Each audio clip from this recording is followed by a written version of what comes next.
Joining us on Valley News Live, continuing our coverage through our first alert weather day. Check out the wind starting to pick up in Grand Forks, horizontal snowflakes flying. Reports from the Weather Service out there about 1.5 inches per hour. That's the snowfall rate as the system's parked over your area. More on the radar here in just a second. Those storm impacts remain. We're still going to have those areas of 1 to 2 feet of snow.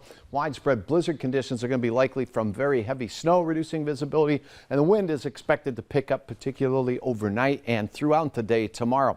So significant drifting, power outage potential, road closures and dangerous travel already concern, and want to make sure you stay off the roads if at all possible, just to keep those routes open for emergency vehicles as the plows continue to try to clear things. There are reports in portions of northeast South Dakota of abandoned vehicles. That makes things difficult, so don't drive if you don't have to. There's cancellations and delays. You can get all that right on your Valley News Live weather app. And again, I-29 closed from border to border and all the way down into Watertown, South Dakota.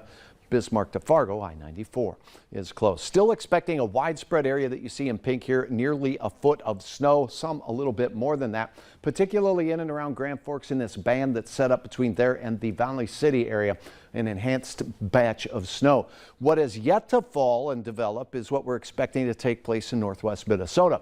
There will be reduced snowfall amounts kind of in a dramatic fashion as we go to the south and east. Southern Otter Tail, less snow, but we've already gotten reports of 8 inches there already in the Pelican Rapids area.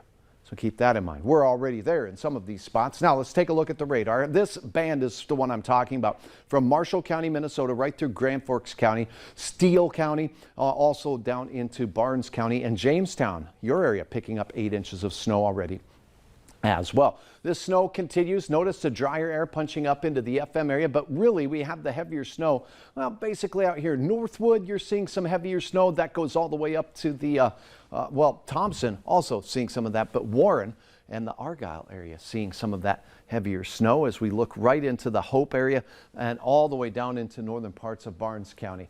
Now we have had some sleet. That's those ice balls falling from the sky here in Fargo once the snow moved to the north.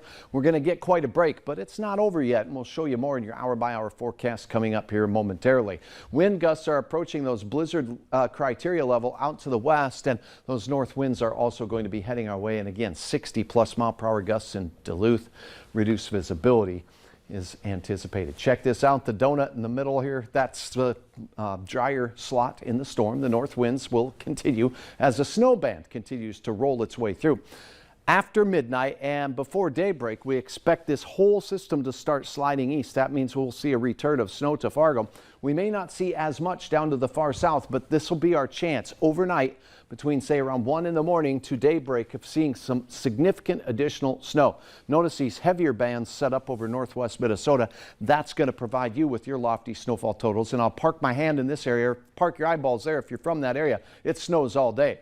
Here come the wind as we go through the morning hours, increasing to 40+ miles per hour, 50+ miles per hour in the afternoon with these little bands or streaming bands of snow that kind of park over one area, and they can deliver a significant amount of snow as they set up throughout the day tomorrow. Steady temperatures, the slushy roads will become icy roads, and that'll make this fella angry. You don't want to make him angry. He's already unhappy with this forecast. He's looking for something a little bit brighter. Jane, thanks for your photo. Quieter weather after we get through midday on Thursday and a rebound in temperatures after our blizzard takes a break. Good Friday looks good. Easter Sunday looks great as we enjoy temperatures near 40 into early next week. Cannot rule out a sprinkle or raindrop in the forecast as some melting ensues into next week as well. So we're not done yet. Overnight, more snow does develop now as we go through the early hours tomorrow morning, mid-morning through midday. The snow should be wrapping up in many of our southern counties, but we'll have those narrow bands setting up and the wind will blow ridiculously throughout the day, causing travel troubles. All right, thanks, Hutch. Yep. Well, for many, the winter storm will delay planting, and that could mean higher prices for